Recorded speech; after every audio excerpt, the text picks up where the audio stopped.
Hi, my name is Joy Lipencott, and my presentation is on non-alcoholic beer. And I feel like the first question that I should address is just why? Why would I choose this topic of anything else I could have chosen?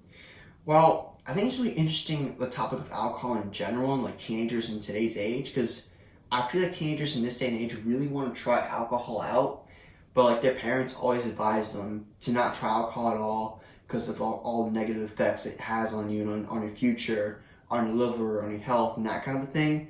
But teenagers are very curious, right? So they really want to try out if their parents are really lying to them or not, and what this experience of being drunk is like, because it sounds kind of weird or cool to them that you kind of like don't feel anything, or you lose control of your mind in a sense, right? And I feel like it also just helps being a healthy alternative to those who like may want to go to a healthier lifestyle and that kind of thing. Because people now these days are really worried about their weight, how they look, and that kind of thing, just their health in general, which I think is a really good thing. And I feel like, again, non-alcoholic beer is a step in the right direction in order for people to, like, instead of indulging in alcohol a lot, maybe to not indulge in alcohol, not damage their liver and other parts of their bodies, and start living a more healthier life. And also, speaking of alcohol and, like, liver damage, that kind of thing, it also helps, like, people who have actual alcoholic problems, right?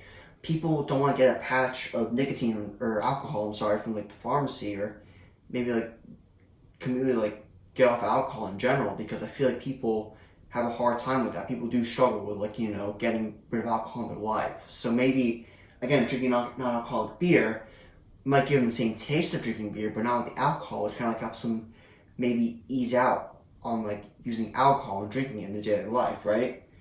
And so another part are the benefits, right? So what are like the good things of non-alcoholic beer? Well, first of all, it helps with athletes, right? Why? Because it helps you stay hydrated.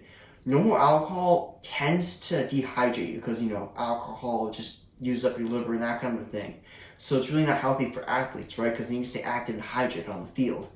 Not only that, but also improves bone density, which is also again a great thing, and promotes sleep and still reduces stress, just like regular alcoholic beer does. People sometimes like drink beer mostly because like it just relieves their stress after maybe a long day of work, right?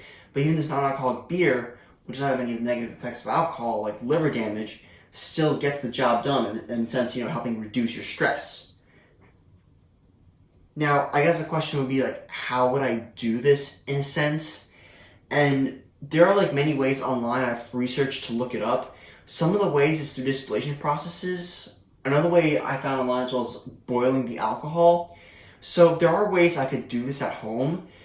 It's more or less was more convenient to me. I think maybe boiling the alcohol could work, but also I think distillation is not the worst option ever. I feel like I just need to weigh my pros and cons, and I need to decide when I test it out, of course, what will taste better and what is more efficient in a sense. Because again, when you're making non-alcoholic beer, you want to taste just like beer, not let it taste like garbage, because then people don't want to buy that non-alcoholic beer and not want to drink it either. So you need to weigh your pros and cons in that kind of a sense. Now, even though there are other benefits, there are downsides to it. For example, pregnant women cannot drink non-alcoholic beer. Even though it doesn't have any alcohol, it might have effects on the baby still. And it also causes obesity and nausea, which I don't think something anyone really wants to deal with. So again, even though it does have its upsides of like again being non-alcoholic, keeping you hydrated on the field, the bone density as I mentioned before, it is important to know, I think, that to know the downsides of it and what exactly you're going to get into with non-alcoholic beer. It's not a perfect product, but I think it is a step in the right direction if you want to maybe live a healthier lifestyle or want to get off alcohol or that kind of thing. Maybe you just want to try beer in general, but not have to worry about the effects of alcohol in it. And these are all sources that I use for my presentation.